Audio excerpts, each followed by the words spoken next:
अस्सलामुअलैकुम my social media family. उम्मीद करती हूँ कि आप सब लोग हिफ्ज़-ओ-अमान से होंगे, खुशबाश होंगे। सियासी तज्ज़ियों और तबसरों के साथ आपकी खिदमत में हाजिर हूँ जनाब। तो आज का जो रन डाउन है उसमें मैं आपको बता दूं कि GHQ हमला केस जो था उसमें इमरान खान को अदालत में पेश किया गया। बुशरा बीबी के हवाले से और इमरान खान के हवाले से जो वहाँ पे सबूत पेश किए गए उसके बारे में और जो अंदर की मुकम्मल तफसीलात हैं समात की, वो आज आपके साथ शेयर करूँगी। इसके अलावा मैंने आपको बताना है कि मोहसिन नकवी जो हैं उन्होंने साफ तौर पर इमरान खान को ठेंगा दिखा के वार्निंग जारी कर दी है। और ये जो 8 फरवरी को धरना देने जा रहे हैं, जलसा करने जा रहे हैं, उसके बारे में जो रियासत है उसने बड़ा ही सख्त बयान दे दिया है। क्या दिया है बयान, उसके बारे में भी आज आपको बताऊंगी। इसके अलावा बलूचिस्तान में जो दहशतगर्दों ने कार्रवाई की थी, इस कार्रवाई के अंदर जो 12 दहशतगर्द जो हैं जहन्नुम वासिल हुए थे और जो हमारे अहलकार शहीद हुए थे उसकी तफसीलात से आपको कुछ आगाह करना है। इसके अलावा आज एक बहुत बड़ी खुशखबरी है जो मैंने आपको देनी है, उसके बारे में बात होगी। इसके अलावा आपको एक और ख़बर देनी है कि पाकिस्तान के एक बड़े मशहूर अदाकार हैं जनाब, उनके घर पे बड़ी डकैती हुई है और वो अदाकार कौन है, डकैती क्यों और कैसे हुई है, क्या तफसीलात हैं, उसके बारे में भी आज मैंने आपको बताना है। तो चलिए जनाब शुरू करते हैं पहली खबर से। अच्छा जी, जो पहली खबर आपके साथ शेयर करने जा रही हूँ उसमें ज़रा आपको पता ही है कि जो मोहसिन नकवी हैं वो कितने खटकते हैं PTI को। अब मोहसिन नकवी से जब ये सवाल पूछा गया कि आप जो PTI 8 फरवरी को जलसा करने जा रही है उसके बारे में आपका क्या ख्याल है, और जिस तरह से उन्होंने अपना ठेंगा दिखाया, उस ठेंगे के बाद जो मोहसिन नकवी हैं उनकी बहुत ज़्यादा ट्रोलिंग की जा रही है। अब ये पूरी तफसीलात क्या है ज़रा सुनिएगा कि PTI ने 26 नवंबर की तरह बात ना मानी, ये कहा मोहसिन नकवी ने, तो फिर रियासत हरकत में आएगी। अब आपको पता ही है कि 26 नवंबर का जो धरना था, उस दिन जब इनको डिस्पर्स किया गया था, उस दिन जब ये गंडापुर के साथ बुशरा बीबी भागी थी, उनकी गाड़ी में बैठ के भागी थी, और आपको याद होगा कि बुशरा बीबी ने एक झूठा बयान दिया था जिसमें उन्होंने ये कहा था कि मैं तो अकेली रह गई थी। पहले उन्होंने कहा था कि मैं आखिरी सांस लेने वाली भी रह जाऊं तो मैं ये मैदान छोड़ के नहीं भागूंगी, और फिर जब वो भाग गई थी तो बाद में उन्होंने कहा कि मेरे साथ धोखा हुआ है, सब मुझे छोड़ के भाग गए थे, मैं अकेली वहां पर रह गई थी। और बाद में जब बुशरा बीबी की फुटेजेस सामने आई थी तो पता ये चला था कि वो खुद अपनी मर्जी से गंडापुर की गाड़ी में बैठकर भागी थी। लेकिन आपको याद होगा कि उस दिन PTI ने बाद में ये बयानिया बनाया कि गोली क्यों चलाई, और इन्होंने ये झूठ बोला कि इनके बहुत सारे लोगों को मार दिया गया। और जब इनसे पूछा गया कि उनकी लाशें कहाँ हैं तो फिर ये कुछ नहीं बताने के काबिल रहे। फिर इन्होंने ये झूठ बोला कि अस्पतालों में लाशें पड़ी थी और अस्पताल इंतजामिया ने जो है वो तमाम जो डेटा है उसको चेंज कर लिया है। अब जो मोहसिन नकवी हैं उनका ये बयान आया है कि हम वही करेंगे जो हमने 26 को किया था, यानी कि डिस्पर्स करेंगे। अब ये इस चीज़ का तमाशा बना रहे हैं कि जी मोहसिन नकवी ने जान से मारने की धमकियां दी हैं। मोहसिन नकवी का कहना था कि PTI से दरखास्त है कि 8 फरवरी को एहतजाज ना करें, 26 नवंबर की तरह अगर बात ना मानी तो रियासत फिर हरकत में आएगी। और अभी तक बानिया PTI के लिए अमेरिका से कोई भी फ़ोन कॉल हमें नहीं आई कि उनको छोड़ दो। मुज़ाकरात से मुतालिक बात करते हुए बानी PTI से पूछें कि वो क्या चाहते हैं, ये उन्होंने कहा।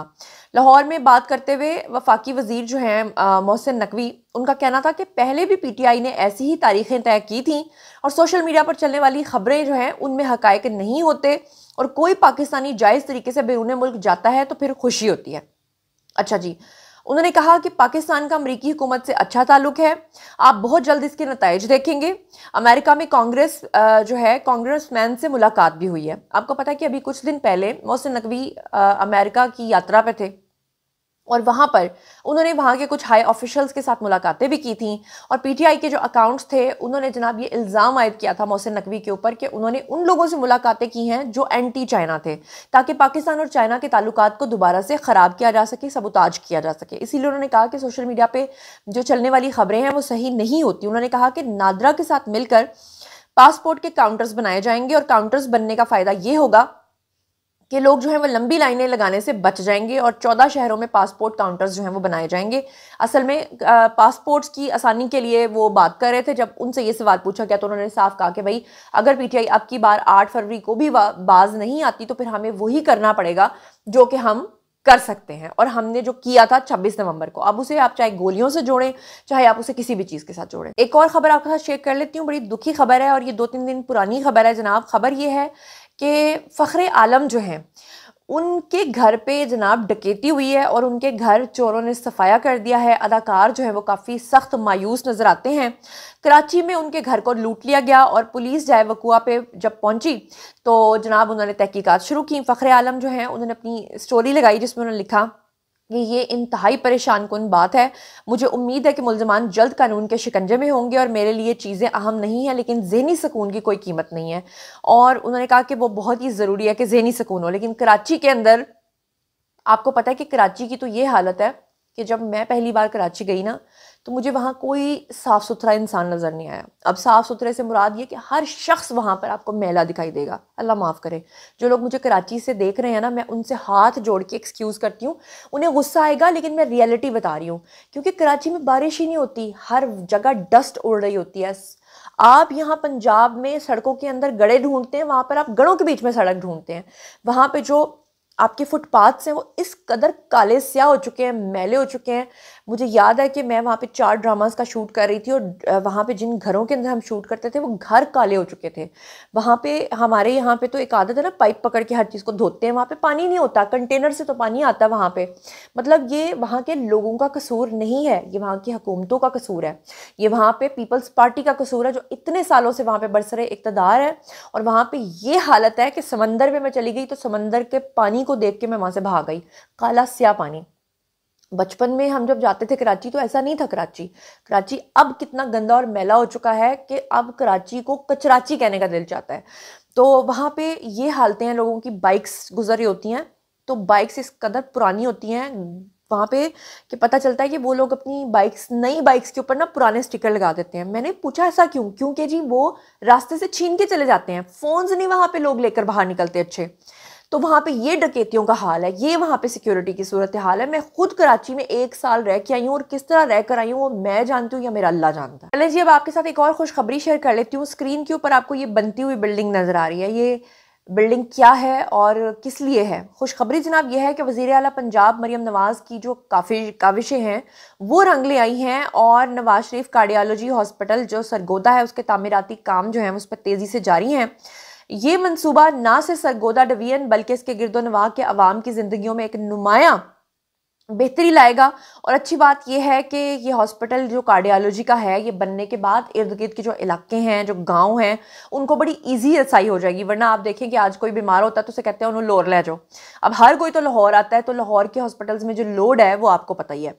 तो अच्छी बात यह है कि मरियम नवाज़ जो हैं वो, उस दिन भी जब मेरी मुलाकात हुई थी मुजफ्फरगढ़ के ट्रिप पे, तो मरियम नवाज़ ये कह रही थी कि मैं लाहौर में कम काम और इर्द गिर्द के जो पंजाब के इलाके हैं वहाँ पे ज़्यादा काम कर रही हूँ, जो कि एक बहुत ही ज़्यादा खुश आइन बात है। अच्छा जी, एक और ख़बर आपके साथ शेयर कर दूँ कि जो कल की खबर है कि जिसमें बलूचिस्तान कल्लात के अंदर दहशत गर्दों के ख़िलाफ़ ऑपरेशन में FC के 18 हमारे एहलकार जो हैं वो शहीद हो गए थे। और शदीद दुख हुआ कि किस तरह से इस वक्त हमारे जो इदारे हैं वो लड़ रहे हैं इन दहशत गर्दों के खिलाफ। आर्मी चीफ का बयान भी आया था और आर्मी चीफ ने भी कहा था कि ये जो हमारे दोस्त नुमा दुश्मन है ये सबसे खतरनाक है, लेकिन फिर भी हम इनको जीतने नहीं देंगे।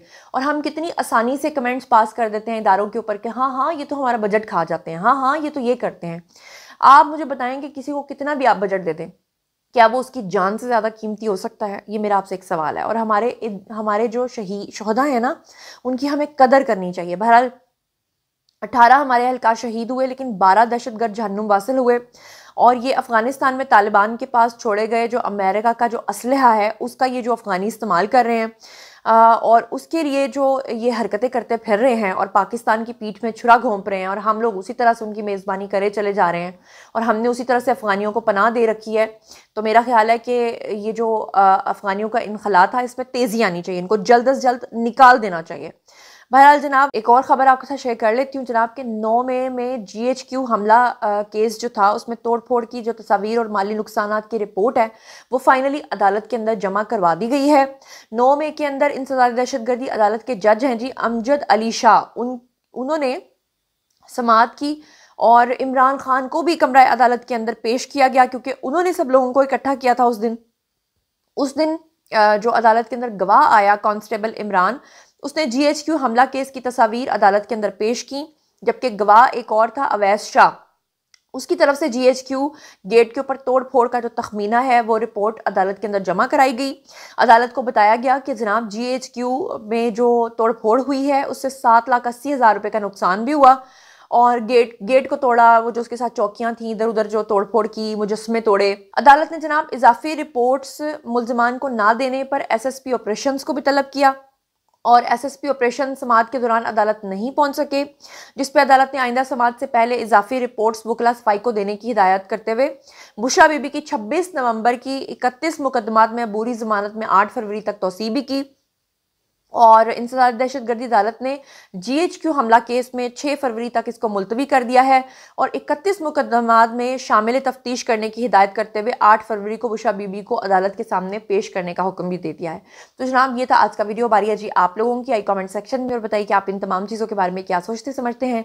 जो कुछ भी आप सोचते समझते हैं शेयर कीजिए, पर्सनली जवाब दूंगी। मजीद खबरें, व्लॉग्स, इंटरव्यूज़ और सियासी तज्जिए जानने के लिए मेरे साथ कनेक्टेड रहना हरगिज़ मत भूलिएगा। चैनल को सब्सक्राइब कर लीजिएगा। अपना बहुत ख्याल रखिएगा। अल्लाह निगहबान।